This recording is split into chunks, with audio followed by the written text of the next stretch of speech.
एक हरे भरे जंगल में चिक्कू नाम का एक बहुत ही जिद्दी खरगोश अपनी माँ पिंकी के साथ रहता था। चिक्कू बहुत शरारती था और कभी भी अपनी माँ की बात नहीं मानता था। उसकी शरारतों से जंगल के कई जानवर परेशान रहते थे। एक दिन चिक्कू जंगल के बीच बने तालाब के पास खेल रहा था। उसी तालाब के किनारे ढोलू हाथी पानी पीकर आराम कर रहा था। चिक्कू को शरारत सूझी। उसने धीरे से हाथी की सूंड पर पत्तों की गुदगुदी कर दी। ढोलू घबरा गया और जोर से चिंघाड़ने लगा। उसकी आवाज सुनकर जंगल का राजा शेरराज भी वहां आ गए। शेरराज ने गुस्से में पूछा, जंगल में शांति क्यों भंग की जा रही है? ढोलू ने सारी बात बता दी। शेरराज बोले, अगर ऐसे ही शरारतें होती रहीं तो सब जानवरों के खेलने पर रोक लगा दी जाएगी। यह सुनकर पिंकी घबरा गई और बोली, महाराज, मेरे बेटे से गलती हो गई, आगे से ऐसा नहीं करेगा। शेरराज ने चेतावनी देते हुए कहा, यह आखिरी मौका है। कुछ दिनों बाद पिंकी जरूरी काम से जंगल के बाहर चली गई। उसने अपने दोस्त मोनू हिरन से कहा, कृपया चिक्कू का ध्यान रखना। लेकिन चिक्कू फिर नहीं माना। एक दिन वह जंगल से बाहर निकल गया और रास्ता भूल गया। शाम हो चुकी थी और चारों तरफ सन्नाटा था। तभी आसमान में एक चील मंडराने लगी। चिक्कू डर गया और जोर जोर से रोने लगा। उधर मोनू हिरन ने आवाज सुनी और तुरंत बाकी जानवरों को बुलाया। टिट्टू तोता ऊपर से उड़कर देखने गया और बोला, चील नीचे झपटने वाली है। सभी जानवरों ने मिलकर सूखी घास और पत्तों से नीचे एक जाल बना दिया। जैसे ही चील ने झपटा मारा, चिक्कू नीचे कूद गया और सुरक्षित जाल पर गिर गया। थोड़ी देर में पिंकी भी वहां पहुंच गई। उसने चिक्कू को गले लगाया और बोली, बेटा, शरारत और जिद एक दिन बड़ी मुसीबत बन जाती है। चिक्कू रोते हुए बोला, माँ, अब मैं कभी आपकी बात नहीं डालूंगा।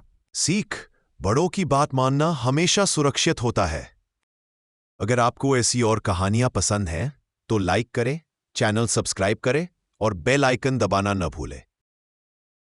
सोमदत्त नाम का एक ईमानदार व्यापारी एक छोटे से गांव में रहता था।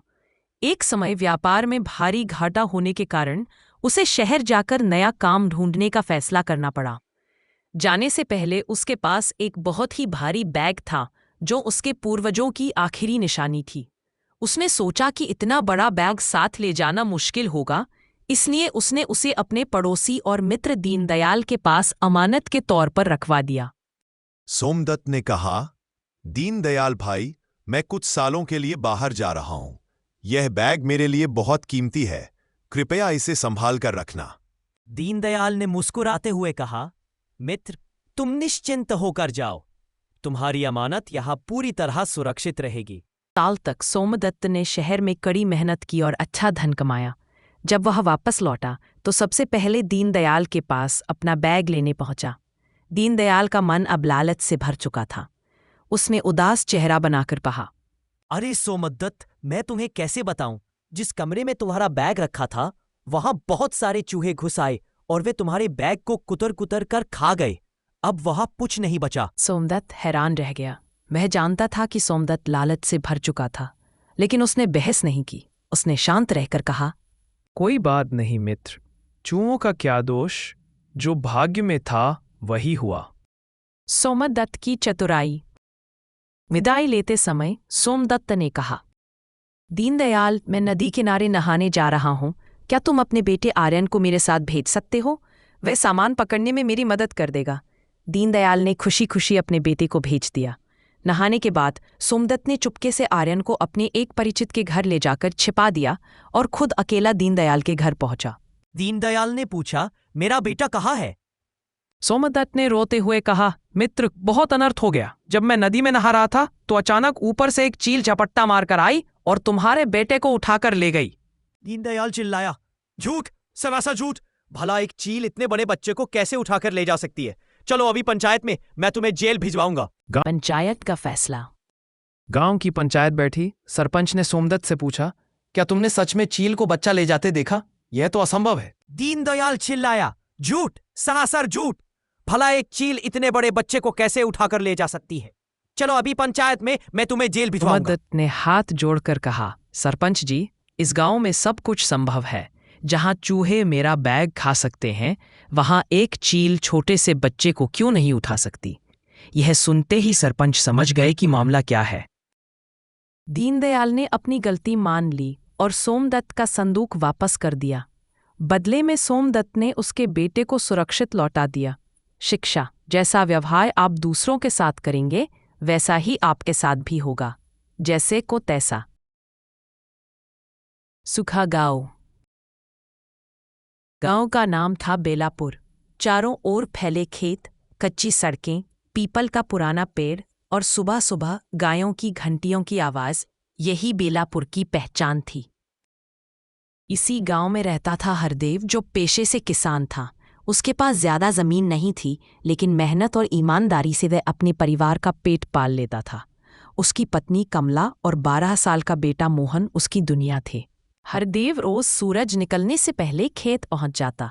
मोहन अक्सर उससे पूछता, बाबा, आप रोज इतना जल्दी क्यों उठ जाते हो? हरदेव मुस्कुराकर कहता, बेटा, जो मिट्टी से दोस्ती करता है वो कभी भूखा नहीं रहता। एक साल गांव में सूखा पड़ गया। खेत सूखने लगे, फसलें मुरझा गईं। गांव के कई किसान शहर जाने की तैयारी करने लगे। कमला चिंतित होकर बोली, अब क्या होगा? अनाज तो उगा ही नहीं। हरदेव ने गहरी सांस ली। हिम्मत रखो, जब तक सांस है तब तक आस है। उसी दिन गांव में एक व्यापारी आया, शंकरलाल। उसने किसानों से कहा, मैं बीज और खाद दूंगा, लेकिन फसल होने पर आधा मुनाफा मेरा होगा। कई किसान उसकी बातों में आ गए। मोहन ने डरते डरते पूछा, बाबा, क्या हम भी ये बीज लेंगे? नहीं बेटा, लालच की खाद से फसल नहीं उगती। हरदेव ने अपने पुराने तरीकों पर भरोसा किया। तालाब का पानी खेत में लाया, गोबर की खाद डाली और धैर्य से इंतजार करने लगा। कुछ महीनों बाद बारिश हुई। हरदेव के खेत में हरियाली लौट आई, जबकि शंकरलाल के दिए बीजों से उगी फसल कमजोर निकली। जब कटाई का समय आया, हरदेव के खेत में भरपूर अनाज था। गांव वाले हैरान रह गए। एक बुजुर्ग बोले, हरदेव, तूने तो गांव की लाज रख ली। शंकरलाल चुपचाप गांव छोड़ गया। मोहन ने गर्व से कहा, बाबा, आज समझ आया, मिट्टी सच में माँ होती है। हरदेव ने बेटे के सिर पर हाथ रखा और ईमानदारी उसकी खुशबू। सीख: मेहनत, धैर्य और ईमानदारी से किया गया काम कभी खाली नहीं जाता।